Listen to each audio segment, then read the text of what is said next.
The village of St. Mary Mead was a place where the rhythm of life was measured by the tolling of the church bells, the clatter of the milk cart on cobbled lanes, and the soft murmur of gossip spilling over garden fences.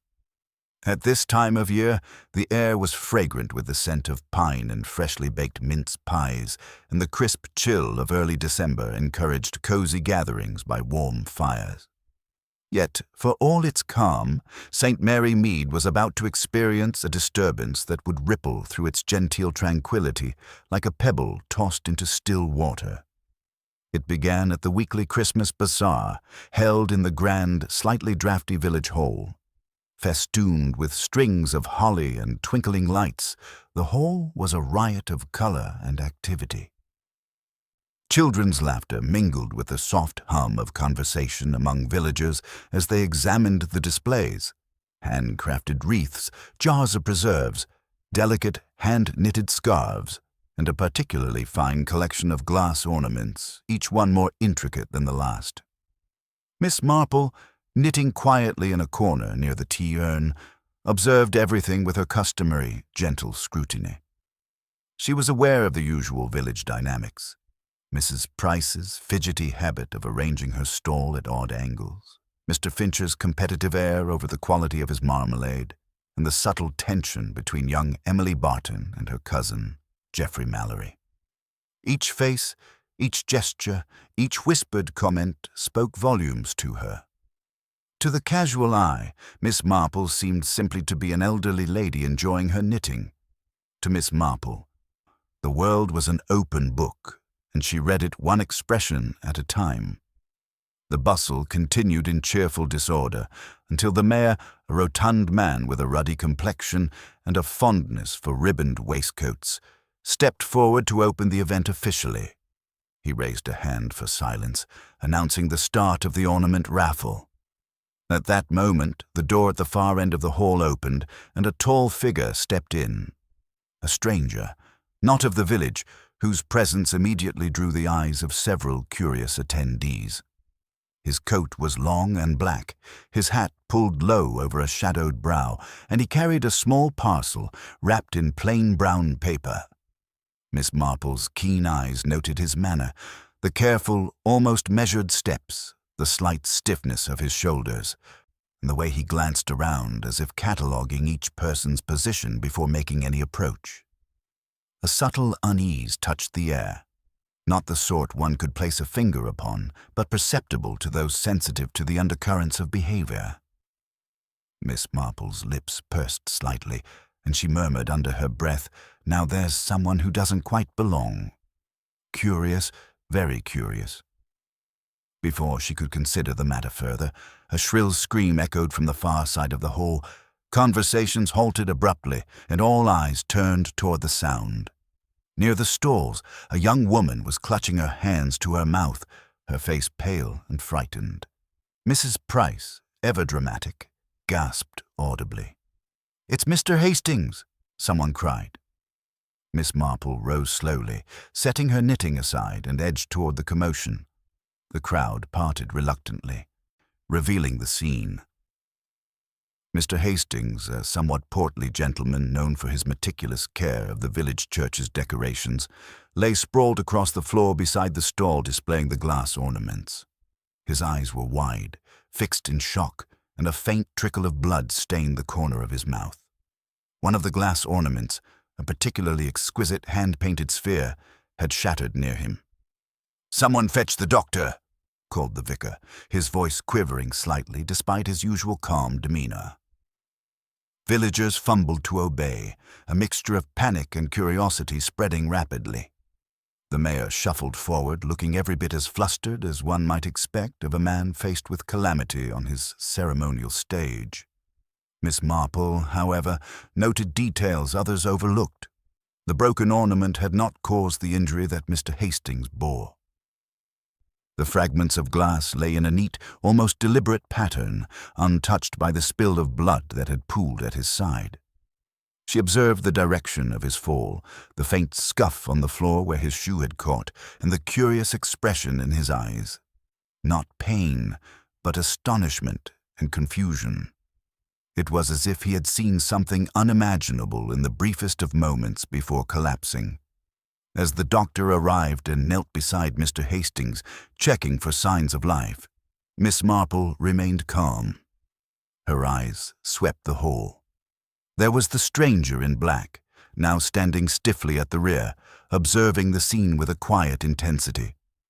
There were Mrs. Price and her companions, their faces masks of shock and concern, though she detected a hint of calculation in the way Mrs. Price clutched her purse. And then there were the children, clustered together, whispering in frightened tones. Miss Marple allowed herself a small, nearly imperceptible smile. She understood, though no one else could see it yet, that this was no ordinary accident. There were layers here, hidden beneath the ordinary veneer of village life. The faint, almost invisible signs of tension, fear, and, most important of all, secrecy were all around her. The Christmas ornament, with its delicate glass surface and intricate hand-painted design, had become a symbol of something much darker, something carefully concealed until this very moment. As the doctor signaled that Mr. Hastings would recover, the mayor began issuing instructions, trying to restore order, but Miss Marple's mind was already working. Questions formed silently. Why had Mr. Hastings fallen? Was it an accident, or had someone intervened? What role, if any, did the stranger play in the unfolding drama? And most pressing of all, what was the significance of the small, seemingly innocent ornament that had caused such chaos? The crowd buzzed with whispered speculation, each villager offering their own theory in snippets of voice barely audible over the hum of panic. Miss Marple listened, as always, with patience, her hands folded neatly over her knitting. To the world, she was merely an elderly lady enjoying the village fair. In truth, she was already piecing together a puzzle that would reveal secrets no one else even suspected existed. Somewhere among the brightly colored stalls, under the twinkling lights, a carefully hidden truth waited to be uncovered. And Miss Marple, with her quiet wisdom and unwavering attention to human nature, was determined to see it revealed. By the following morning, St. Mary Mead was alive with chatter. News of Mr. Hastings' collapse at the Christmas Bazaar had spread faster than the scent of freshly baked pies from Mrs. Price's kitchen. In the village, small crises such as a toppled cart or a broken fence rarely warranted much attention. A man lying prone with a trickle of blood at his mouth was another matter entirely. People spoke in hushed tones as they walked along the frost-dusted lanes, glancing sideways at neighbors as if expecting the events of the previous day to leap from the corner of a wall and accuse them personally. At the grocer's, Mrs. Featherstone adjusted her spectacles and leaned over the counter to speak to the assistant. "Did you hear? Mr. Hastings himself, right by the ornaments. The most peculiar thing, of course, is that it was just a little fall. One would think, well, really, he's not a frail man. Something must have startled him." The young assistant, unaccustomed to village intrigue beyond orders for sugar and tea, nodded silently, though his eyes betrayed a mixture of curiosity and fear. Outside, in the crisp morning air, villagers walked in small clusters, exchanging versions of the incident. "I saw it," Mrs. Price claimed to anyone within earshot, hands clasped tightly around her muff. "That stranger, he was hovering near the stall, I'm certain of it, and then poor Mr. Hastings simply collapsed. Simply collapsed, I say. Something isn't right." "But Mrs. Price," interjected her neighbor, Mrs. Bennet, "you were at the tea table for most of the morning. I hardly think you could see what happened at the ornaments." She spoke gently, yet there was a flicker of disbelief in her tone. Perhaps it really was just a stumble. Mrs. Price bristled. "A stumble? At the Christmas Bazaar? Don't be absurd. Everyone knows there's more to such events than meets the eye. People hiding things, old grudges. I wouldn't be surprised if the whole hall was quietly holding its breath for some scandal." Meanwhile, in the corner of the village green, two young men, Geoffrey Mallory and Timothy Fortescue, argued over the incident. Geoffrey, tall and confident, waved a gloved hand in agitation. It's preposterous to think anyone had to do with it. Hastings has a bit of a weak heart. He likely saw the ornament fall, lost his footing, and— Timothy, ever eager to find intrigue where none existed, interrupted. No, Geoffrey. It's far too convenient for an accident. You saw the stranger, didn't you? Dark coat, hat pulled low. He moved oddly, like he was measuring people, choosing his moment. I tell you, there's something very deliberate here. Geoffrey rolled his eyes. Or perhaps your imagination is running away with you. One might say that about half the village's theories. It's remarkable how a minor incident at the bazaar can turn the whole village into detectives. And indeed, detectives they were becoming, though none more subtle or effective than the elderly lady who now sat quietly on the bench by the fountain, knitting her shawl. Miss Marple observed the chatter with mild amusement. She noted the flickers of suspicion in the villagers' eyes, the slight twitch of Mrs. Price's lips when she thought no one was watching, and the careful way Geoffrey's hand occasionally brushed his pocket, where he kept, quite unnecessarily, a notebook he imagined would one day contain detective notes. By midday, the postmistress, Mrs. Lemon, had received several frantic inquiries from curious friends in neighboring towns. It seems the whole county is talking, she said to Miss Marple as she passed along the lane, stamping letters with precise urgency. Poor Mr. Hastings, but honestly, such excitement in St. Mary Mead. Well, it's the most fun we've had all winter, isn't it? Miss Marple's gaze followed her, noting the way she walked, the small hesitation in her step, and the faint crease at the corner of her mouth. Signs, Miss Marple knew, that someone was holding back a story, however innocuous it might seem. At the vicarage, the Reverend Jonathan Smithson hosted a small gathering for tea. He was a man of gentle disposition, yet even he found himself swept into the tide of speculation. I dare say the stranger is the most suspicious element, he said, carefully pouring tea. Not that I accuse anyone, but one cannot help but notice his manner. Mr. Hastings is recovering, thank heavens, but the mystery remains. Mrs. Swettenham, a widow with a penchant for drawing connections between the most unlikely events, nodded vigorously. It's exactly what I thought. The ornaments, some of them are very rare. Perhaps the stranger came to acquire one, or— She lowered her voice to a conspiratorial whisper, or to see something concealed inside. You never know what people will do, even in St. Mary Mead.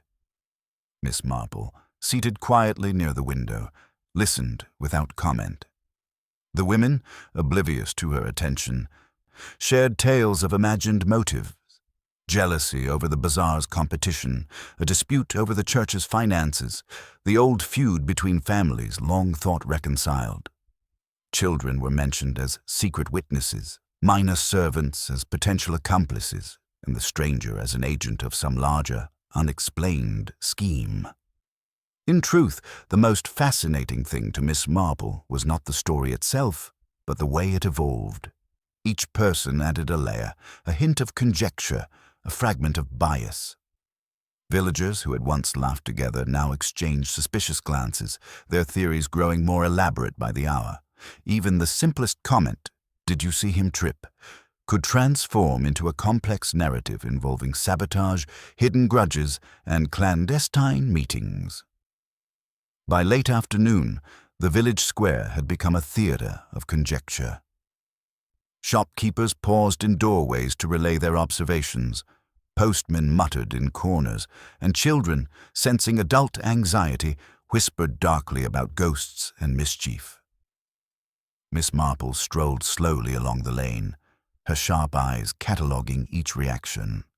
She saw fear, curiosity, delight, and the subtle thrill of imagining oneself part of a drama larger than life.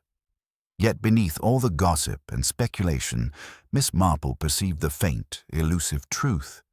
The incident at the bazaar had not been an accident, and the village's collective imagination, while entertaining, obscured the essential detail. The key lay not in the shouted theories or whispered suspicions, but in the subtle patterns of human behavior. The glances, the hesitations, the tiny contradictions in the stories. It was in these almost invisible clues that Miss Marple began to sense the outlines of a carefully concealed secret, one that, if discovered too soon by the wrong eyes, would vanish like smoke in the cold December air. And so, as the villagers debated and gossiped, Miss Marple walked quietly, knitting her thoughts together as carefully as she did her yarn, understanding that in St. Mary Mead, even the smallest incident could reveal the most surprising truths. She had seen enough to know that the bazaar was only the beginning, that beneath the glittering ornaments and cheerful laughter there was a shadow waiting to be uncovered. The following morning, the village of St. Mary Mead appeared much as it always did, draped in frost and winter sunlight. Yet the air carried a certain tautness, a subtle tension that only those attuned to human nature could detect. Miss Marple, after her customary early walk through the narrow lanes, settled into the armchair by her drawing-room window, knitting in hand, and let her mind replay the events of the Christmas Bazaar. It was not that she had any doubt about Mr. Hastings's ultimate recovery. The doctor had pronounced him fortunate, though advised caution and rest. No, what occupied Miss Marple's attention was far more elusive. The pattern of behavior she had observed, the inconsistencies in stories, and the faint signals of anxiety emanating from those who had been present at the hall. To anyone else, they were minor, easily overlooked signs, but to her, they were threads in a tapestry that promised to reveal far more than any single witness could articulate. The first visitor arrived promptly at 10 o'clock, as if summoned by the invisible web of curiosity that enveloped the village. It was Mrs. Price, cheeks flushed with excitement, her eyes gleaming with self-importance.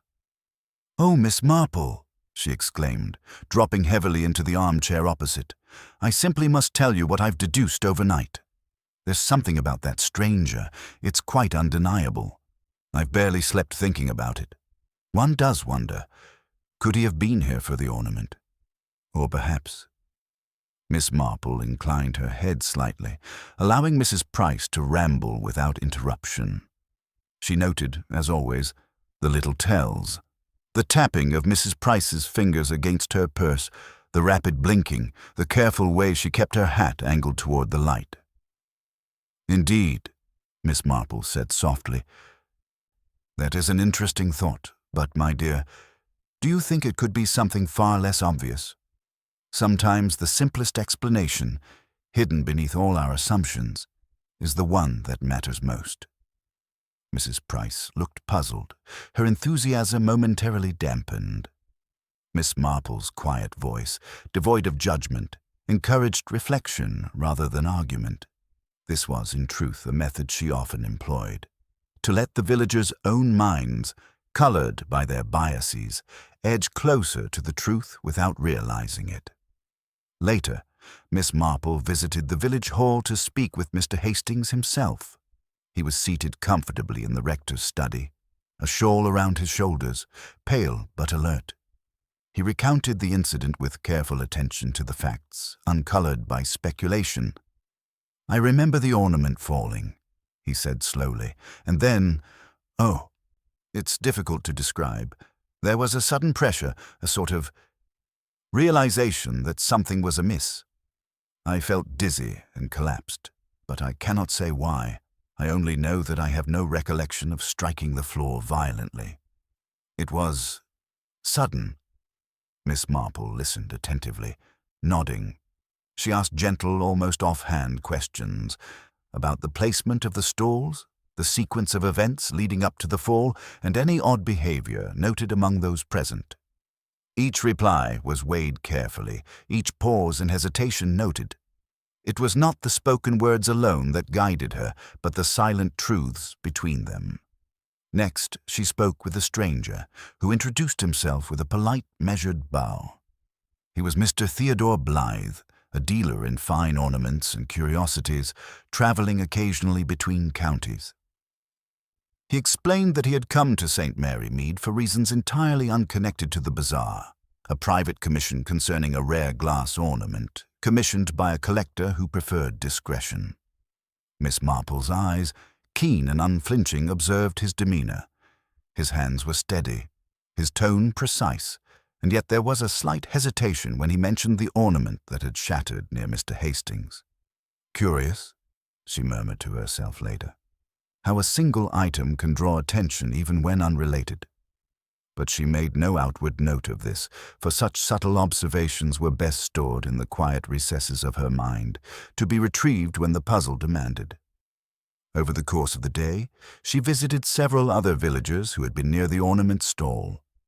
Geoffrey Mallory, eager to display his observational prowess, recounted the scene in dramatic detail, embellishing certain gestures and eye movements. Miss Marple, however, noted that his recollection, though detailed, contained contradictions when compared with others' reports. Timothy Fortescue, equally anxious to demonstrate insight, was quick to point fingers at the stranger, yet faltered when pressed on specifics. Even Mrs. Swettenham, with her penchant for connecting unrelated events, supplied a string of conjectures linking old grievances, imagined thefts, and generational secrets. Miss Marple listened with polite interest, letting each narrative reveal character rather than truth.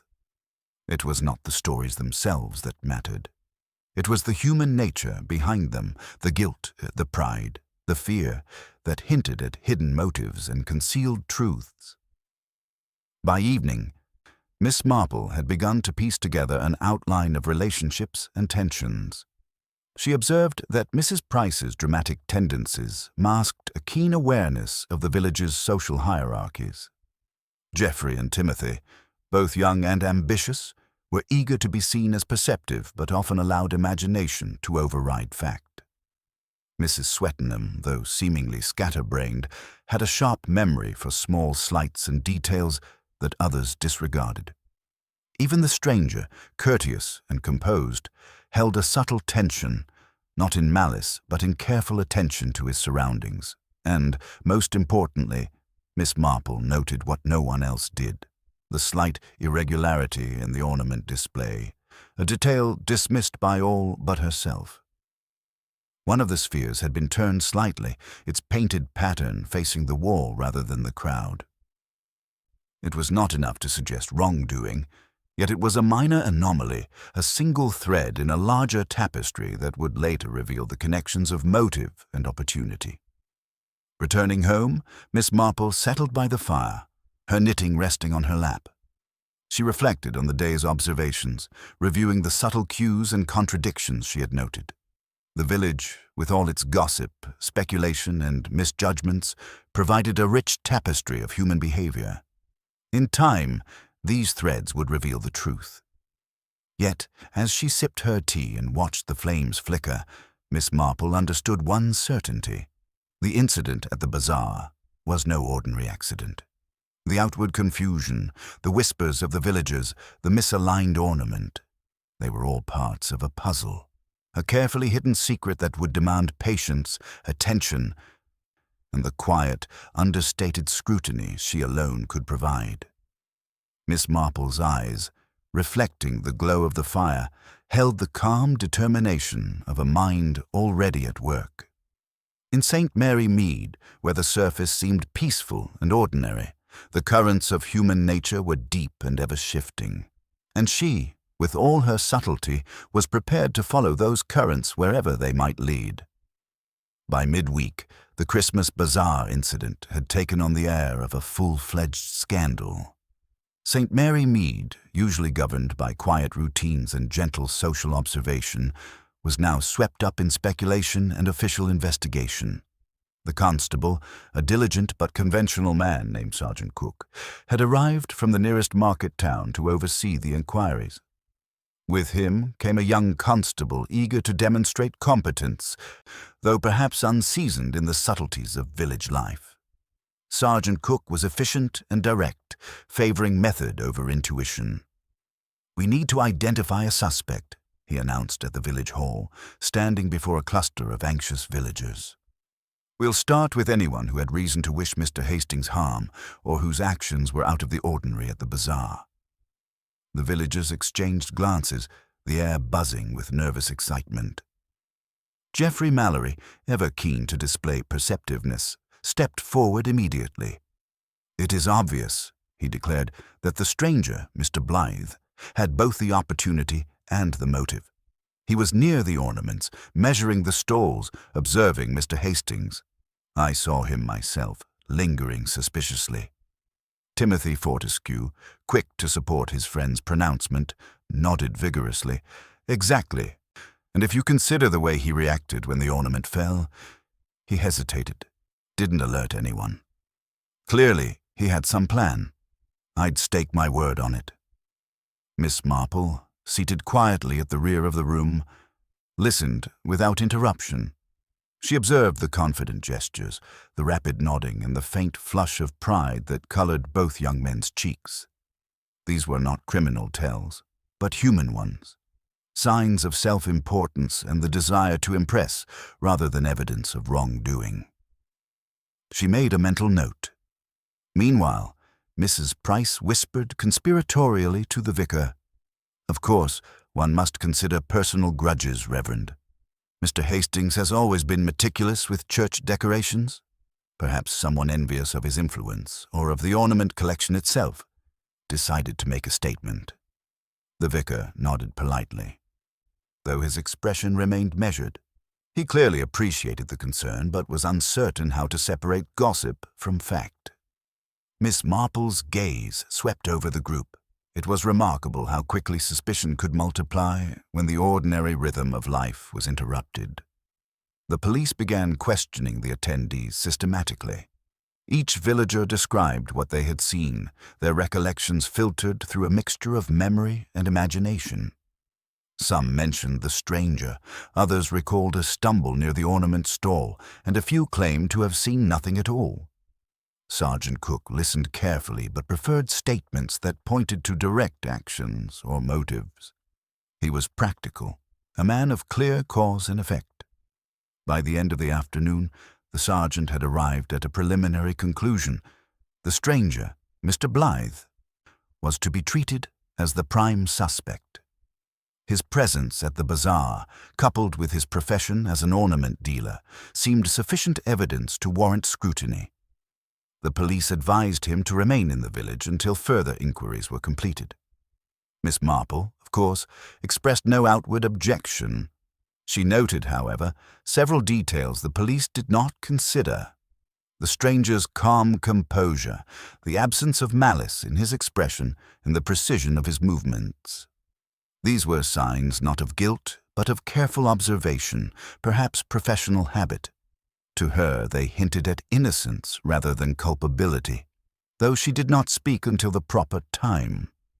Meanwhile, other villagers quietly fell under suspicion in the whispered assessments of their neighbors. Mrs. Price, ever alert to rivalries, noted the strained relationship between Emily Barton and her cousin Geoffrey. Could jealousy over some minor slight have escalated to a moment of violence? Others mentioned Mr. Finch's competitive streak, his insistence that his marmalade was superior to all others, and wondered whether petty resentment could have manifested in a cruel prank or accident. Miss Marple catalogued these reflections, recognizing the patterns she had seen before. In every village, there existed layers of resentment, envy, and secret longing. Most of it was harmless chatter, but occasionally those undercurrents would rise to the surface, revealing motives carefully concealed behind polite conversation. It was a dance she had observed countless times, the quiet orchestration of human behavior, where the most unremarkable actions often concealed deeper intent. Later that evening, she visited Mr. Hastings again, this time in the comfort of his home. He was reclining in his favorite armchair, a cup of warm tea at his side. "It seems everyone has a theory," Miss Marple remarked lightly, "and most are quite certain that someone must be to blame." Mr. Hastings sighed, a faint tension in his shoulders. "Yes, my dear, the police are focusing on Mr. Blythe, which seems reasonable enough, given appearances. but I cannot help feeling that there is something missing, something subtle that has not yet come to light, and yet I cannot imagine what it could be." Miss Marple nodded, her eyes twinkling. "It is often the smallest detail, the one nobody notices, that makes all the difference. I shall keep an eye, and perhaps it will reveal itself when the time is right." By nightfall, the village was alive with speculation.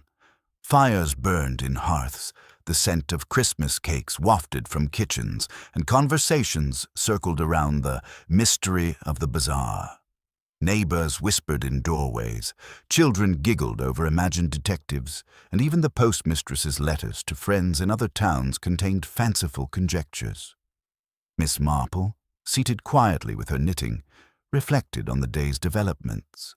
The police, focused on appearances and clear cause and effect, were unlikely to see the subtleties she had already observed. The villagers, swept along by rumor and fear, were similarly blinded by assumptions. Only she, with patience, discretion, and a lifetime of observing human nature, could untangle the web of relationships, jealousies, and secrets that lay beneath the surface. And, as she closed her knitting for the evening, she considered the small anomaly she had noted at the ornament stall. The single ornament turned slightly, its painted side facing the wall. Such a minor detail, dismissed by everyone, yet in her mind it glimmered with quiet significance. Somewhere in that overlooked irregularity lay a thread that, when followed, would reveal far more than the villagers could imagine. Miss Marple's thoughts were calm, measured, and patient. The first suspect had been identified, the official investigation underway, and the village buzzing with theories. Yet she knew, with a certainty born of experience, that appearances were rarely the whole truth. The real story, she suspected, would emerge slowly, hidden in the subtleties of behavior and the faintest of contradictions, and she intended to observe it all. Silently, carefully, until the true culprit could be revealed. The days following the Christmas Bazaar passed in a mixture of unease and routine in St. Mary Mead. Snow fell lightly on the village lanes, frosting the hedgerows and rooftops, while villagers carried on with their seasonal preparations. Yet beneath the surface, a subtle tension lingered, and gossip continued to swirl like smoke around the edges of everyday conversation. Miss Marple, as ever, observed quietly, her mind attuned to the faintest irregularities in human behavior. It was during one of her habitual walks through the village that she noticed something she had previously overlooked. The hall where the bazaar had been held was now closed to the public, being tidied and reorganized by the caretakers. Miss Marple, walking past the doorway, caught sight of a faint glimmer on the floor, a small fragment of glass that had apparently fallen from one of the ornaments during the incident. It lay tucked just beneath a radiator, unnoticed by anyone. To most, it was a trivial remnant, a simple shard of colored glass. To Miss Marple, however, it was an intriguing anomaly. She stooped to examine it, her sharp eyes noting the delicate, hand-painted detail. It was part of the same ornament that had lain near Mr. Hastings when he collapsed. Yet the fragment's position suggested that it had not fallen by accident. There was a faint smudge upon it, a barely perceptible streak that could easily be mistaken for dust, but to her experienced observation hinted at handling, perhaps by someone who had touched it in haste or with deliberate intent. Miss Marple pocketed the fragment discreetly, intending to compare it with the rest of the ornament later. She understood the subtlety of such a clue. Minor, easily dismissed, yet potentially crucial in revealing what had really occurred. It was, as she mused, often the case that the truth lurked in the corners of human perception, hidden behind trivialities that no one else considered significant. The following morning, she visited Mr. Hastings to continue her quiet inquiries. He was improving steadily, though still pale and cautious.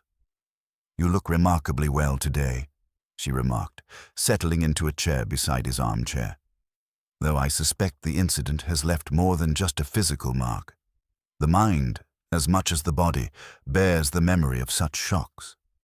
Mr. Hastings nodded, his expression thoughtful. Yes, I cannot deny that. It was not merely the fall. There was something in that moment, something that unsettled me more than I can describe. I remember a sense of observation, almost as if someone was measuring me, testing me in some way. Miss Marple's fingers tightened slightly around her knitting. And did anyone else strike you as peculiar at the bazaar? Any subtle gestures, hesitation, or attention to detail that seemed unusual? He paused, considering. Well, perhaps. The stranger, Mr. Blythe, stood somewhat apart, observing the stalls rather than engaging. But I cannot say if it was odd for a dealer of ornaments. And yet, he frowned, uncertain. There was something, an attention to detail, a quiet precision in his movements. I did not notice it at the time, but in hindsight.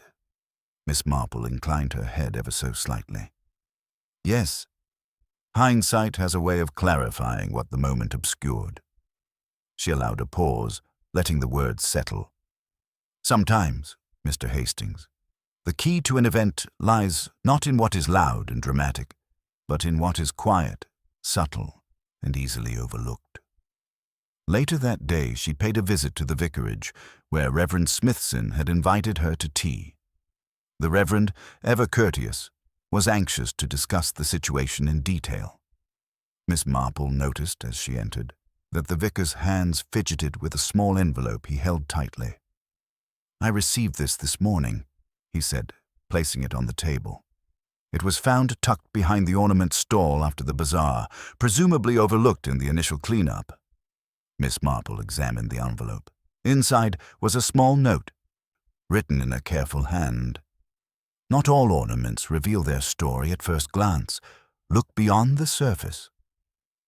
The words were cryptic, but the handwriting suggested someone familiar with the subtle ways in which messages could be concealed in plain sight. The ornament itself, Miss Marple said softly, might hold more than we realize. And this fragment, she added, reaching into her pocket, confirms that there was handling beyond what was necessary. Someone was in close proximity, and their actions left a trace, however slight, on both the object and the space around it. Reverend Smithson blinked, unsettled. "Do you believe this could indicate foul play?" he asked, his voice a mixture of curiosity and concern. Miss Marple shook her head gently. "Not yet, Reverend. But it does suggest intention, and when people act with intention, we must always pay attention. The truth often resides in the smallest, most inconspicuous detail, precisely where no one expects to find it." By the evening, Miss Marple had begun to consider who might have left the trace. She reflected on the village's social landscape, the quiet rivalries, the petty resentments, and the secrets that lingered beneath polite conversation. Each villager's behavior, she noted, carried subtle hints of character, of desire, and occasionally of opportunity. Yet even the most attentive observer could be misled by appearances if they ignored the minor, almost invisible elements, the tiny anomaly, the misplaced fragment, the faint smudge. She also recalled a fleeting moment from the bazaar itself, a slight hesitation in Mrs. Price's step when she passed the ornament stall, a glance that lingered just a second too long on the very ornament that had caused the incident. Miss Marple had made no note at the time, thinking it trivial. Now, in the quiet of her study, she understood that these trivialities often held far more significance than the loudest claims or accusations. Finally, she examined the ornament fragment by lamplight. Its surface, though delicate, revealed the faintest streak of residue. Miss Marple's eyes, sharp with insight, traced its subtle curve and positioning. "There," she whispered to herself, "the smallest clue can reveal the largest truth, if only one knows where to look and how to interpret what seems insignificant." And so, as the village continued its hum of gossip, and as speculation grew around the identity of the culprit, Miss Marple quietly held the key, to a hidden truth. It was invisible to everyone else, lost in the cacophony of rumor, and yet, in its subtlety, it carried the weight of revelation. She understood that this fragment, combined with her observations of human behavior, would eventually unravel the carefully concealed web surrounding the Christmas Bazaar. Patience, reflection, and quiet observation, these were her instruments, and she wielded them with a steady precision that had long made her the village's unseen yet unerring detective. And in that quiet, deliberate contemplation, she sensed that the first real thread of the mystery had begun to reveal itself. The week following Miss Marple's discovery of the ornament fragment proved restless for the villagers of St. Mary Mead. The peaceful rhythms of daily life had become interlaced with unease, each neighbor wary of revealing too much, each familiar smile now tinged with suspicion. Even the most mundane conversations carried a weight of careful calculation. Words were chosen with subtle precision, measured against the possibility of observation by those with sharper eyes. It was in this atmosphere that Miss Marple visited Mrs. Swettenham, whose home was filled with the aroma of simmering spiced wine and shelves crowded with holiday decorations. Mrs. Swettenham, a widow with an encyclopedic memory for social grievances, received her with the customary warmth, though there was an undercurrent of tension in the way she poured tea, hands trembling slightly. "I've been thinking about the bazaar, Miss Marple," she began, speaking in her familiar, rapid-fire tone. "One cannot help but wonder why Mr. Hastings, of all people, should have been the one to stumble. And the stranger, well, I've considered him naturally, but it seems too obvious, does it not? Sometimes the most direct path is the least fruitful." Miss Marple sipped her tea thoughtfully. "It is often the subtle details, Mrs. Swettenham, that reveal the truth. The overt actions may mislead, while the quiet ones leave traces." Mrs. Swettenham's eyes flickered toward the small collection of ornaments arranged carefully on a nearby table. Yes, the ornaments," she said. "I must confess, I noticed something unusual in one of them, though I did not think to mention it at the time. There was a slight misalignment, almost imperceptible. But it seemed deliberate." Miss Marple's fingers paused over her knitting. "Deliberate, you say?" she murmured. "Sir, that is the very kind of observation one must note. Small details often contain the key to understanding motives and actions." Later that day, at the village inn, Miss Marple observed a more direct confrontation. Geoffrey Mallory and Emily Barton had met in the common room, their voices rising above the general hum. Geoffrey, who prided himself on his keen perception, accused Emily of having behaved strangely at the bazaar. "You lingered near the ornament stall for an awfully long time," he said sharply, "and when Mr. Hastings fell, you looked pleased. There's something you're not telling." Emily's face turned pale, but she responded with quiet dignity. "I assure you, Geoffrey, my concern was genuine. I was startled, as everyone was. I did not look pleased. Perhaps your imagination has created a narrative where none exists." Miss Marple, seated at the far end of the room with her knitting, observed the exchange carefully. There was truth in both statements, she realized, though the underlying motives were more subtle. Geoffrey's accusation was fueled as much by rivalry and jealousy as by genuine suspicion. Emily's reaction, while composed, contained a faint tension that hinted at fear, though not necessarily guilt. Such nuances were invisible to anyone who relied solely on words rather than behavior. By evening, Miss Marple was visiting Mr. Fincher, the marmalade maker, whose shop was a riot of jars and colorful labels. He welcomed her with a forced cheer, yet his eyes darted nervously to the door each time a villager passed by. "I've been thinking about the incident at the bazaar," he admitted reluctantly. "People are too quick to assume the worst. But there are tensions, you see, petty grievances, old disputes. One cannot overlook the influence of such things." Miss Marple tilted her head slightly, noticing the way he kept his hands clasped tightly behind the counter, the faint crease of worry on his forehead. "Indeed," she said softly. "Often, the simplest human emotions, envy, resentment, fear, create circumstances in which accidents or deliberate actions occur. It is rarely the grand gesture that matters, but the quiet, concealed one.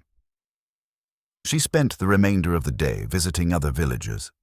Mrs. Price, who nervously recounted her theories with an anxious energy.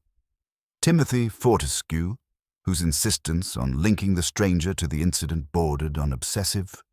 And even Reverend Smithson, whose calm exterior masked a quiet concern over the social disruption caused by the speculation. Each provided small fragments of information, pieces of the puzzle, some consciously accurate and others colored by personal bias or hidden motives. It was in the quiet moments between these visits that Miss Marple began to connect threads. She noted, for example, the old tension between Emily Barton and her cousin Geoffrey, the envy Mrs. Price held toward the more socially connected families, and Mr. Finch's simmering resentment at repeated criticism from the Bazaar committee. Each of these undercurrents, though minor on the surface, created a complex web of interpersonal relationships that could explain the careful orchestration of actions, or misinterpretations of them at the event. A particularly revealing moment occurred when Miss Marple visited the local bakery to collect a small gift of mince pies. There, overhearing a hushed conversation between two servants, she caught fragments of a story about a long-forgotten rivalry. It involved a mishandled inheritance, a secret letter never delivered, and a promise broken decades earlier, details that, while seemingly unrelated to the bazaar, might illuminate subtle tensions among the older families of St. Mary Mead. Miss Marple filed this information carefully in her mind, understanding that human motives often followed patterns established long ago. She also recalled the ornament fragment and the faint smudge upon it, realizing that these minor traces could connect to the present actions of someone influenced by past grievances. By nightfall, she returned home, satisfied with her observations, yet aware that the most significant revelations had not yet emerged. The villagers were restless, conversations tangled with suspicion and innuendo, and the police were still focused on Mr. Blythe, the obvious suspect. Meanwhile, Miss Marple's quiet investigations had begun to expose the network of small resentments, hidden motives, and subtle interactions that would ultimately reveal the truth. Sitting by the fire, knitting and reflecting, she considered the cumulative weight of these observations. Each confrontation, each carefully concealed truth, provided context for the incident at the bazaar. While others were distracted by appearances, Miss Marple recognized that every subtle glance, every hesitation, and every minor revelation could point to the real perpetrator. She understood that patience and careful observation would allow the true story to surface, one minor detail at a time. In the stillness of her study, she murmured to herself, "People are often more honest in their fears and rivalries than in their statements. The truth lies not in words alone, but in what they do not say, and what they cannot hide." And so the quiet detective, surrounded by the warmth of her modest home, prepared herself for the deeper unraveling of secrets. She knew that sooner or later the hidden currents beneath St. Mary Mead's seemingly tranquil surface would rise, revealing the true intricacies of human nature, and with them the identity of the person responsible for the incident at the Christmas Bazaar. The morning after her day of subtle revelations, Miss Marple awoke to the muted hush of St. Mary Mead under a blanket of fresh snow. The village, still shimmering with frost, seemed calm on the surface, yet she could sense an undercurrent of unease, a delicate tension that often preceded revelation. In her mind, the threads of the Christmas Bazaar incident wove together, yet one element remained elusive, the true impetus behind the event. By mid-morning, word spread of a minor but unexpected incident at the vicarage. A silver candelabra, used the previous evening during a small recital for the choir, had been found knocked over in the hallway. No one had been injured, and no object had been stolen, but the display of disorder was unsettling, Reverend Smithson, pale and visibly shaken, insisted it must have been accidental, though the subtle signs suggested otherwise. Miss Marple arrived promptly, her keen eyes noting the slight scuff on the polished wooden floor in the position of the candelabra, as though it had been deliberately nudged rather than simply toppling from neglect. "How curious," she murmured, kneeling to examine the floor. "It is seldom that accidents occur precisely where they would be most noticed. This," she added softly, "is no ordinary mishap." The vicar, anxious yet polite, explained that he had discovered the scene upon entering for his morning prayers. "Nothing appears missing, Miss Marple," he said, "but I cannot help feeling that someone meant for me, or perhaps another, to notice this. It is as though a subtle message has been left, though I do not understand what it might signify." Miss Marple's eyes, calm yet penetrating, scanned the hallway. The scuff on the floor was faint, the displaced candelabra slightly askew, and the otherwise immaculate surroundings undisturbed. There was precision in the disruption, a quiet insistence that it be observed, and yet misunderstood. She noted these subtleties, storing each in her mind. Later, she visited the village hall under the pretense of inspecting the ongoing cleanup from the bazaar. There, she overheard a conversation that piqued her interest. Geoffrey Mallory and Timothy Fortescue, speaking in hushed tones near the closed stalls, were debating the significance of the candelabra incident. "It's clearly a warning," Geoffrey whispered, leaning close. "Someone is trying to signal something. I bet it's the stranger. He's clever, knows how to manipulate appearances." Timothy nodded, but Miss Marple noted the slight hesitation in his voice, the careful avoidance of committing fully to Geoffrey's theory. "Perhaps," he replied slowly, "but it might also be someone familiar with the house, or with the habits of the vicar. We cannot be certain." Miss Marple's mind catalogued these remarks. The discussion reflected not only their perceptions, but also their own preoccupations: ambition, jealousy, and a desire to be seen as insightful. In truth, neither young man had observed the subtle nuances of human behavior that might indicate the true origin of the disturbance. Returning home for the afternoon, Miss Marple reflected on the chain of minor but significant events. First, the ornament incident, then the shard she had discovered, followed by the cryptic note, the confrontations, and now the displaced candelabra. Each disturbance was minor, easily overlooked, yet the sequence suggested careful orchestration. A single person, manipulating small elements, could create an illusion of chaos while remaining unnoticed. Her reflection was interrupted by a knock at the door. It was Emily Barton, looking anxious but composed. "Miss Marple," she said softly, "I wondered if I might speak with you. There is something I feel compelled to share." She led Miss Marple into the drawing room, lowering her voice. "Yesterday, I noticed something at the bazaar I did not think significant at the time. Near the ornament stall, someone, though I did not see their face clearly, adjusted one of the displays. It was subtle, almost imperceptible, but it caught my attention because it seemed deliberate. I didn't tell anyone because I was unsure, but now, after the candelabra, I cannot dismiss it." Miss Marple's eyes narrowed, the gentle twinkle of understanding illuminating her features. "You are right, Emily. It is precisely such minor actions that reveal intentions. A small gesture, unnoticed by most, can carry immense significance." She set her knitting aside, tracing the sequence in her mind. The shard, the note, the confrontations, the candelabra, and now Emily's observation. The threads were converging, revealing patterns hidden beneath the ordinary routines of village life.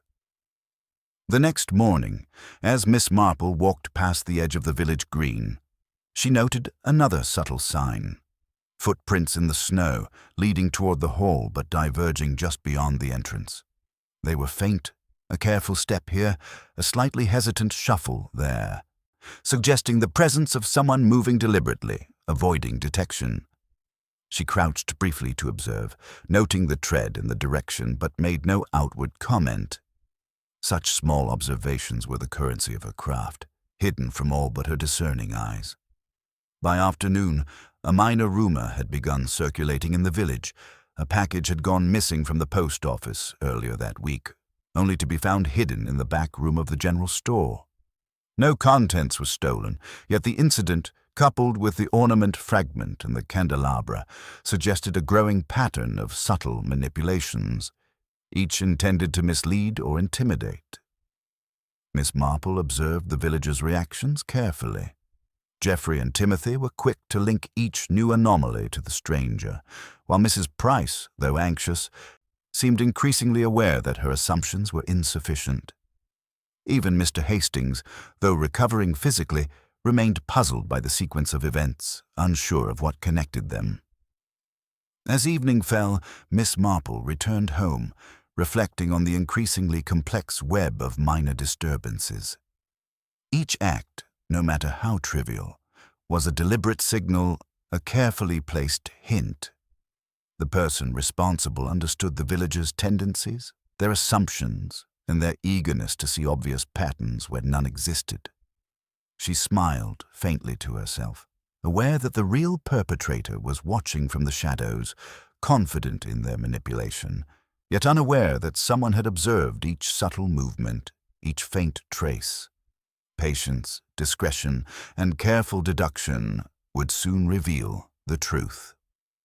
The village may have been caught in a flurry of suspicion and conjecture, but the smallest details, the overlooked fragments, and the quiet inconsistencies had already begun to speak to Miss Marple with a clarity invisible to all others. And in the quiet of her drawing-room, with snow glimmering on the window-pane, she understood that this new twist, the candelabra, the footprints, the hidden package, was not a deviation, but a carefully placed piece of the puzzle. The final revelation was drawing closer, and the threads of subtle deception would soon lead to their inevitable conclusion. The following morning dawned crisp and clear, the sunlight glinting off the snow-covered hedgerows of St. Mary Mead.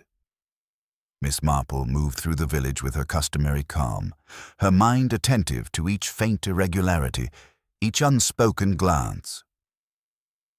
She understood that the pattern of minor disturbances, the ornament fragment, the candelabra, the cryptic note, and the subtle manipulations Emily Barton had observed pointed toward a carefully concealed hand.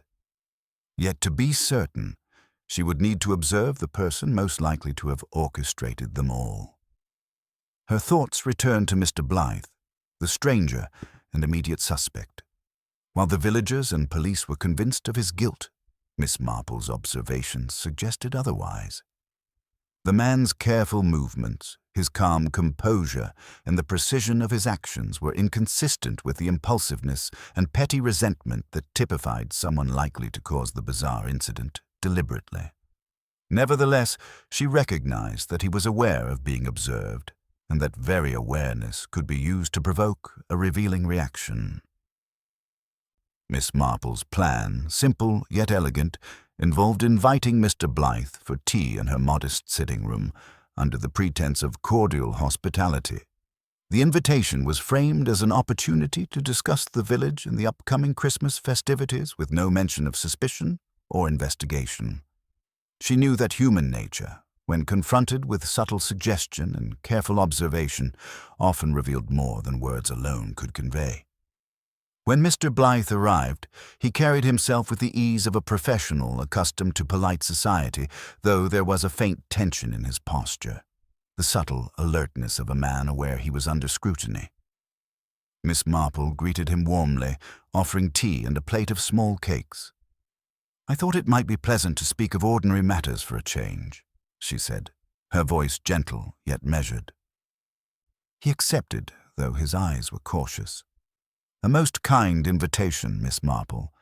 I confess the village has been lively with speculation these past days.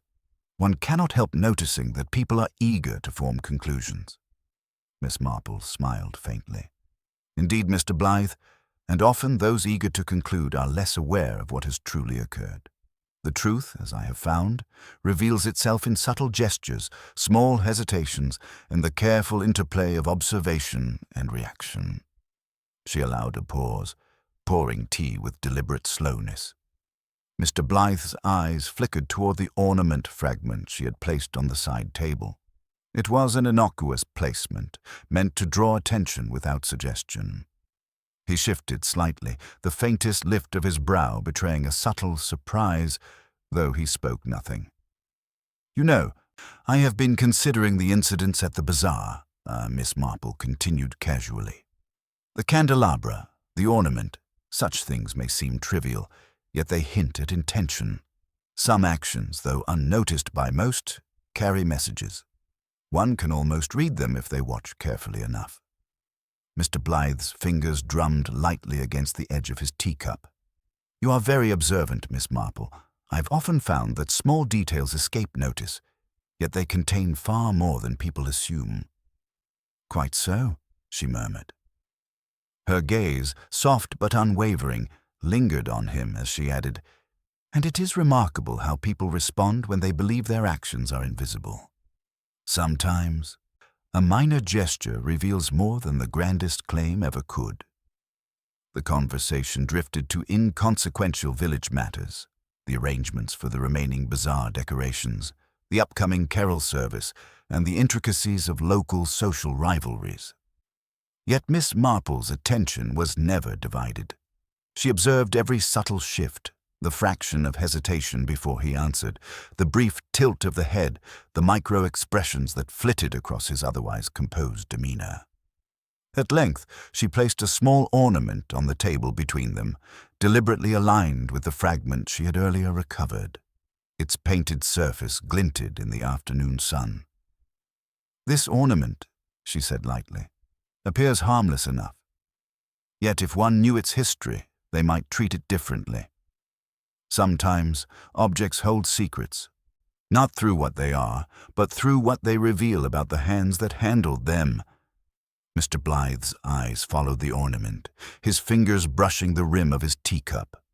A faint tension passed through his jaw, almost imperceptible, yet Miss Marple noted it with the clarity of long practice. He did not speak, merely observed the object as though measuring its significance in the room. "People often underestimate the power of observation," Miss Marple continued. "We believe ourselves unseen, yet the keenest eye can discern the subtle hints we leave behind. Smudges, misalignments, hesitations. It is fascinating, is it not?" A shadow crossed Mr. Blythe's face, a flicker of impatience barely masked by polite composure. He sipped his tea, then spoke, carefully measured. "I'm sure many would be eager to interpret every minor detail as evidence of something sinister, but perhaps the simplest explanation is often the truest." Miss Marple inclined her head, her knitting idle at her lap. "Yes, but the simplest explanation does not always account for human nature. Some acts are deliberate, even when minor. Some gestures are intended to mislead, and some reactions reveal truths people would rather conceal. One observes not only the action itself, but the way it is executed, the hesitation, the subtle misalignment, the shadow of intent behind a gesture." The room was quiet, save for the ticking of the small mantel clock. Miss Marple's eyes, bright with quiet certainty, held Mr. Blythe's gaze. She did not speak of accusation, yet the weight of her attention pressed gently but firmly. His composure, tested in silence, began to falter in imperceptible ways, a slight flush, a barely perceptible tightening of the shoulders, the twitch of a fingertip. It was precisely the reaction she had sought, a small, involuntary reveal, not in words, but in the subtle language of human behavior. Miss Marple, with her decades of observation and patient study of village life, recognized it immediately. The truth would soon follow once all pieces were aligned and the right question asked. And in that quiet, measured tension, she knew that the final act of the psychological test had been achieved. the subtle fracture in the carefully maintained composure of the person responsible. From this, all other observations, the ornament fragment, the candelabra, Emily Barton's account, and the minor disturbances, would coalesce into a single, undeniable revelation. Miss Marple, gentle yet resolute, continued her tea and conversation, calm in demeanor, knowing the final unraveling of the mystery was near. Patience, subtlety, and the keen observation of human nature had led her to this moment, and she intended to see it through with the quiet precision that had long defined her approach to the hidden truths of St. Mary Mead. The following afternoon, Miss Marple invited the key villagers to her sitting room under the pretense of discussing the final arrangements for the Christmas celebrations. The air was filled with polite chatter, the warmth of the fire curling around the edges of the room, and the faint scent of pine and tea. Yet beneath the gentle veneer of conviviality lay a subtle tension. Each attendee, whether consciously or not, sensed that the village's underlying mystery was nearing its culmination.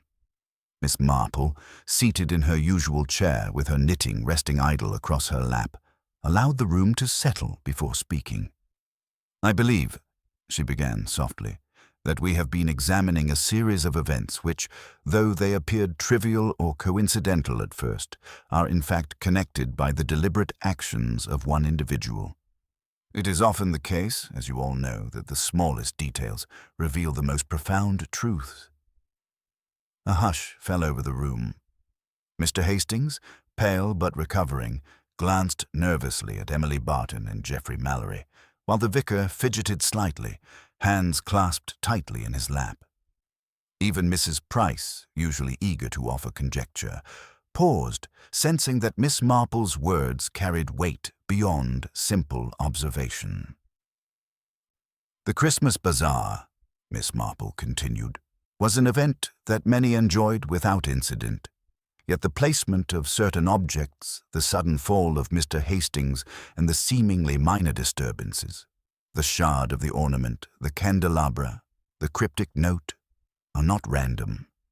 They were orchestrated subtly by a person who believed that the village's attention would be drawn to obvious suspects rather than the true manipulator." She lifted the fragment of ornament, allowing it to catch the light from the fireplace. This fragment, found tucked beneath the radiator at the hall, was overlooked by everyone. Yet it carries the trace of deliberate handling, an imprint, if one looks carefully, of the hand that sought to manipulate events while remaining unseen. Miss Marple paused, letting the significance sink in. "Consider also the candelabras at the vicarage. Its displacement was precise, too deliberate to be mere accident, and the observations of Emily Barton regarding movements near the ornament stall, subtle adjustments, gestures unnoticed by others, confirm that someone sought to guide perceptions, to direct suspicion elsewhere." She let her eyes, gentle yet unyielding, sweep across the room, finally resting on Mrs. Swettenham, who sat knitting nervously beside her. All of these actions indicate a single, consistent pattern of behavior, one that can be traced not through loud gestures or obvious threats, but through subtle manipulation, careful observation, and a knowledge of human nature. And it is precisely this understanding of human behavior that has revealed the truth to me. A slight murmur ran through the room. Geoffrey Mallory's hand twitched and he cleared his throat. "Miss Marple, surely you don't mean to suggest it was?" He hesitated, glancing toward Mr. Blythe, whose expression remained composed, though his eyes reflected a flicker of unease. Miss Marple smiled faintly. "No, Mr. Mallory. Mr. Blythe, though unfamiliar and therefore easy to suspect, acted throughout with careful composure, consistency, and a respect for decorum. It is precisely because he appeared the most obvious suspect that attention was deflected from the true culprit." She set the ornament fragment gently on the table. The individual responsible relied upon assumptions, on the expectation that one would see the stranger as the cause. They counted on predictable behavior, on human tendencies to assign guilt to the outsider. Yet in doing so, they left a subtle trail, visible only to those who observed the faintest irregularities. All eyes were now fixed upon her, and Miss Marple's gaze shifted slightly toward Mrs. Price, who avoided meeting hers. The older woman's hands clenched the arm of her chair, a faint color rising in her cheeks. "I see it now," Miss Marple continued, voice calm yet firm. "The shard of the ornament shows smudges consistent with repeated handling, faint enough to be dismissed by the inattentive. The candelabra, deliberately nudged, mirrors the subtlety of previous gestures, and the cryptic note, intended to confuse and misdirect, reflects an understanding of the village's assumptions. All of these point to someone who knows both the objects and the people intimately." Mrs. Price's voice faltered. I don't understand." "You mean—" "Yes, Mrs. Price," Miss Marple said gently. "It was you. You orchestrated the incident at the bazaar, relying upon the presence of the stranger and the expectations of others to mask your involvement. Your minor manipulations, the ornament fragment, the subtle adjustment of displays, and the small disturbances elsewhere, were intended to conceal your true intentions while guiding suspicion elsewhere." A collective intake of breath filled the room. Geoffrey Mallory looked incredulous. Emily Barton's eyes widened, a mixture of shock and relief crossing her features. Mr. Hastings blinked in astonishment. Even Reverend Smithson, accustomed to human frailty, seemed momentarily at a loss for words. Mrs. Price, pale and trembling, tried to speak but could only manage. I didn't mean... I only wanted... Miss Marple inclined her head slightly. "Your actions, though minor in appearance, were deliberate. The motivations, as I understand them, stem from resentment, envy, and a desire to assert control over what you perceived as slights within the village.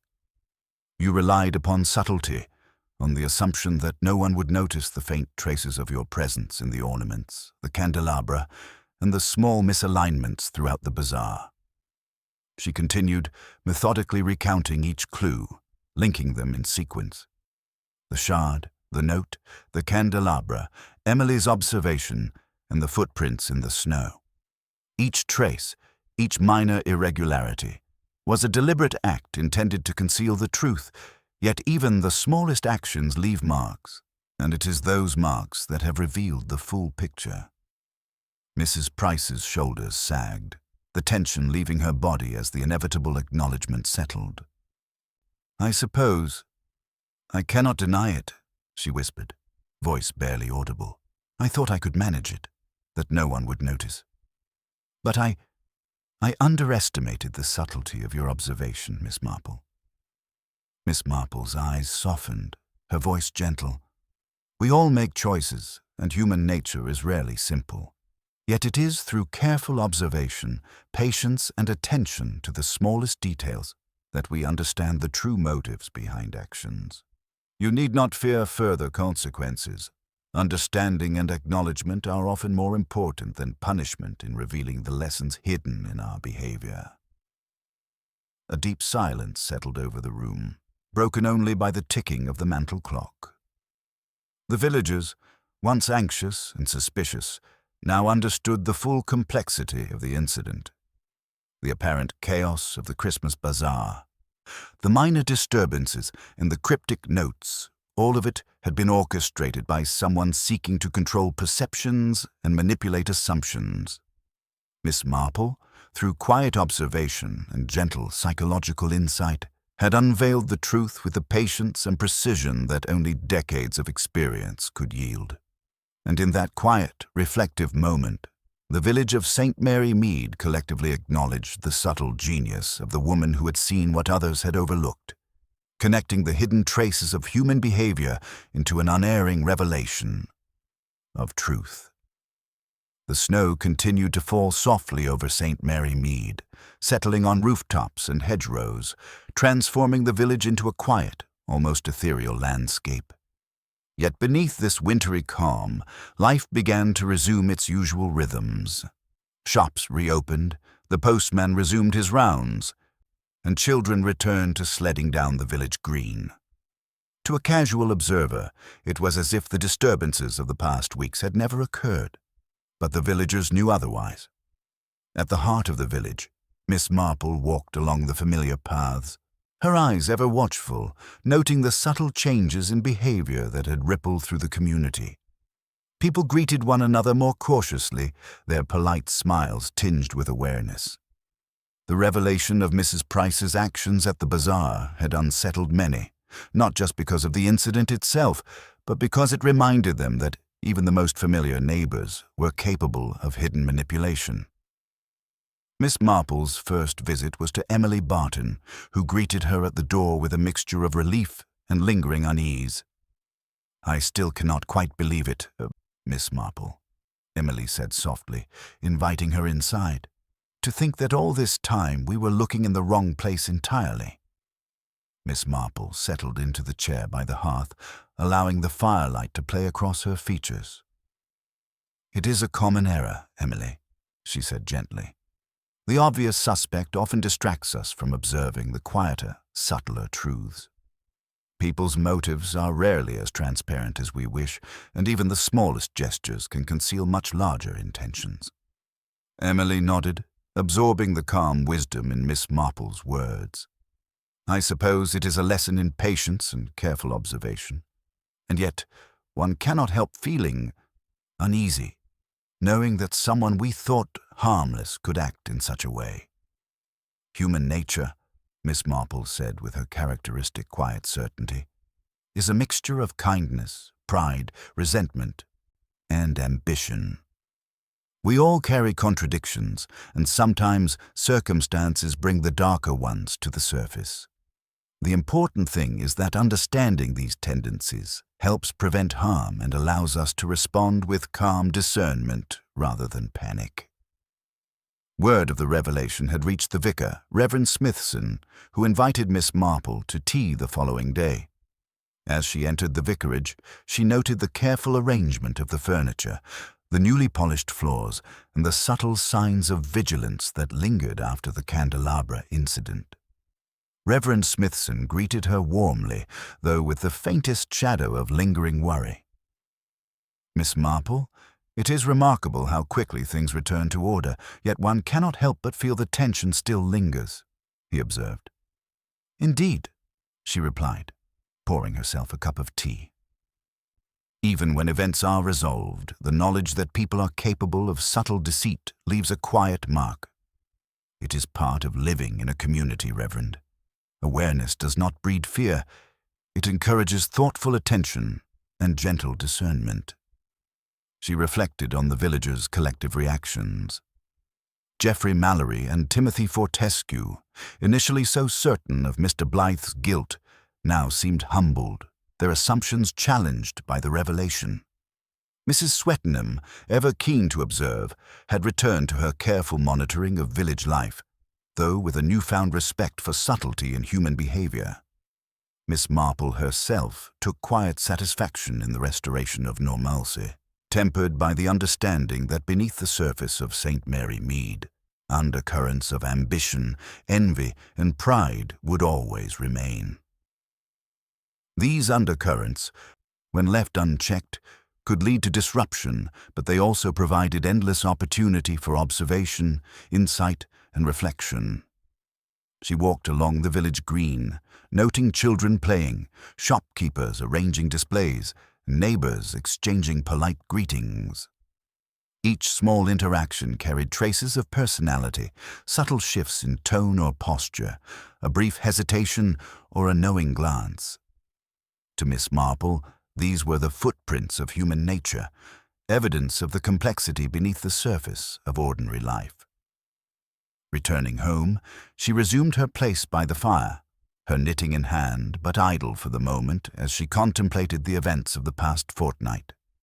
The ornament fragment, the candelabra, the cryptic note, Emily Barton's observation, and Mrs. Price's actions all formed a tapestry of cause and effect. Subtle manipulation and human error that revealed far more than mere words or accusations could ever convey. She smiled faintly, thinking of how deftly the truth had been concealed and how easily it might have remained hidden had it not been for careful attention to the smallest irregularities. Patience, observation, and an understanding of the unspoken motives behind human actions had unveiled what the more obvious clues had obscured. Outside, the village settled into the quiet hush of a winter afternoon. Smoke rose gently from chimneys, a cat slunk along the edge of a snowbank, and the faint toll of the church bell marked the hour. Life continued, routine and familiar, yet subtly altered by the recent events.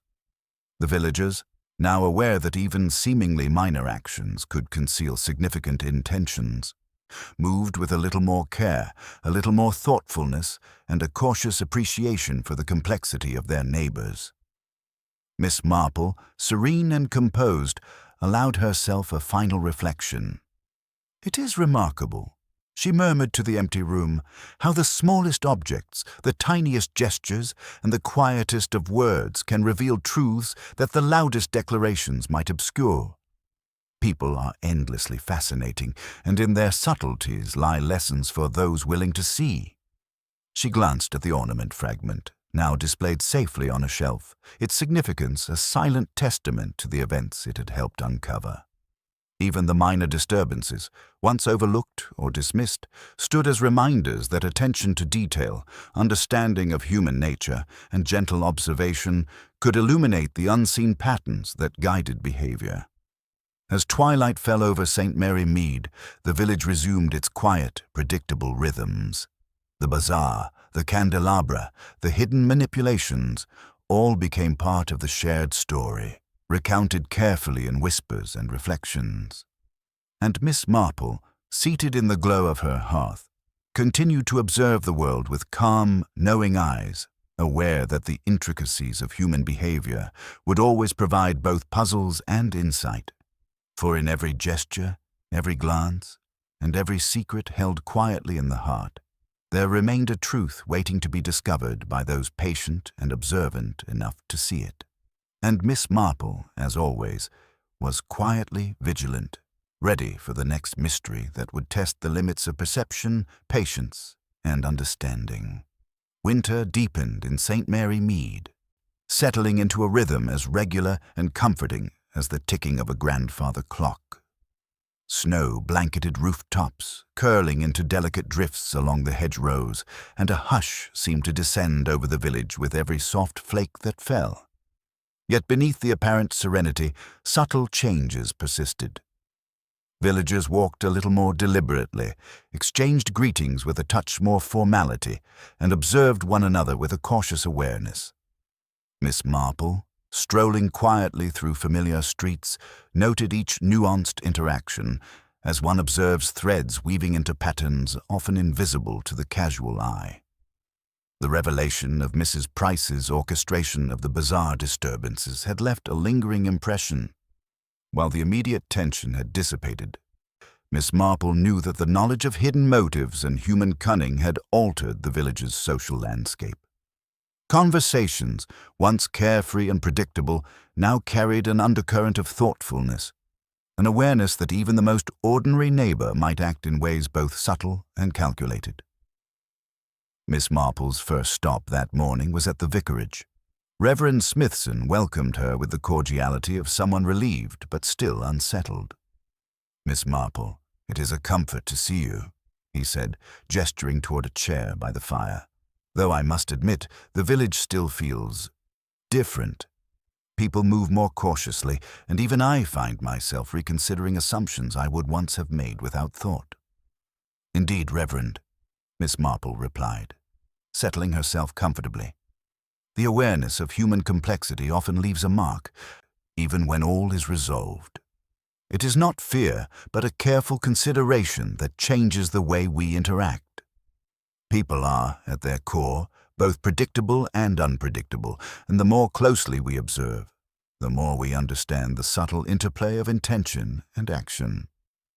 The vicar nodded thoughtfully. "I suppose it is a lesson in humility as much as in discernment. One realizes how easily one's assumptions can mislead, How often the obvious conclusion conceals a different truth entirely. Miss Marple smiled faintly. Exactly. And in that, there is wisdom, knowledge of human nature. Patience and quiet observation often achieve more than speculation or hasty judgment. We learn, and we adjust our behavior accordingly. Leaving the vicarage, Miss Marple continued her walk along the village green. She observed children sledding, their cheeks pink with cold, and shopkeepers arranging displays for the upcoming Christmas Eve festivities. Every gesture, every glance, every subtle hesitation in movement spoke volumes about the personalities and relationships quietly interwoven within the village. Some villagers, she noted, now paused slightly before offering greetings, their expressions a blend of warmth and circumspection, a reflection of the heightened awareness that had settled over St. Mary Mead. Mrs. Whodunit, perched on a bench near the fountain, waved at her with a nod. "Miss Marple, I trust all is well?" she asked, a touch of curiosity in her voice. "All is well, Mrs. Whodunit," Miss Marple replied, returning the nod. Though the village, as always, carries within it more subtle intricacies than one might assume. Even after resolution, the echoes of events linger, shaping behavior in ways unseen. Mrs. Whodunit inclined her head thoughtfully. Indeed, and yet there is comfort in knowing the truth has been uncovered, however quiet its revelation. As Miss Marple resumed her stroll, her thoughts returned to Mrs. Price. The woman had confessed her deliberate orchestration of the bazaar disturbances, motivated by envy and a desire to manipulate perceptions. Miss Marple understood that this knowledge, while unsettling, offered a crucial insight into the human condition.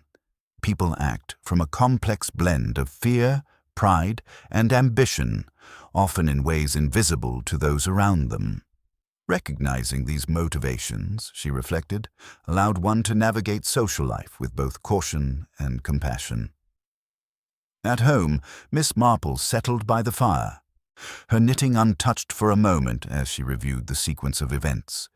The ornament fragment, the cryptic note, the candelabra, Emily Barton's observations, the footprints in the snow, all had seemed minor or inconsequential at the time. Yet each left a trace, a subtle signature of intention, which, when observed carefully, revealed a coherent pattern of deliberate action. Human nature, in all its subtlety, had left evidence for those attuned to its faint signals. She reflected on the villagers' reactions, appreciating the resilience of the community despite the recent disturbance. Geoffrey Mallory and Timothy Fortescue, once so certain in their assumptions, now exhibited a quiet humility, a recognition that perception and reality do not always align. Emily Barton carried herself with renewed awareness, attentive to the small cues that indicated deeper truths. Even the vicar, whose peaceful routines had been disrupted, approached his duties with a subtle understanding of the complexities that shaped human behavior. Miss Marple's own sense of satisfaction was tempered by quiet acknowledgement of life's ongoing intricacies. The events of the past weeks had resolved neatly, yet she knew that human nature, like the snow-covered village streets, would continue to reveal hidden patterns, secret resentments, and unspoken motives. Observing these subtleties provided endless opportunity for insight, understanding, and gentle guidance. Later that evening, as the village lights twinkled in the fading winter sun, Miss Marple poured herself a cup of tea and gazed through the window at the stillness outside. The quiet streets, the softly falling snow, and the warm glow of lights from the windows created an atmosphere of serene resolution, yet she remained keenly aware of the undercurrents of thought and feeling that persisted unseen. Each person carried private hopes, fears, and ambitions, many of which would remain invisible unless one knew where to look. Her mind drifted to the broader lesson of the bazaar and its aftermath. The truth, often disguised by appearances, could be revealed through careful attention to the smallest of details. Human behavior, she reflected, was rarely straightforward. It required patience, observation, and a subtle understanding of motives. Those who overlooked these signs were easily misled, while those who observed with care could discern the patterns hidden beneath ordinary life. As night fell over St. Mary Mead, the village settled into a gentle silence, broken only by the occasional bark of a dog or the whisper of the wind through the trees. Miss Marple remained by her fire, serene and contemplative, knowing that while this particular mystery had concluded, the endless study of human nature and its subtle complexities would continue. There would always be gestures to observe, secrets to uncover, and truths to be revealed, not through grand declarations or dramatic discoveries, but through the quiet attentiveness that she had honed over decades. And so, in the still warmth of her sitting room, Miss Marple allowed herself a final moment of reflection.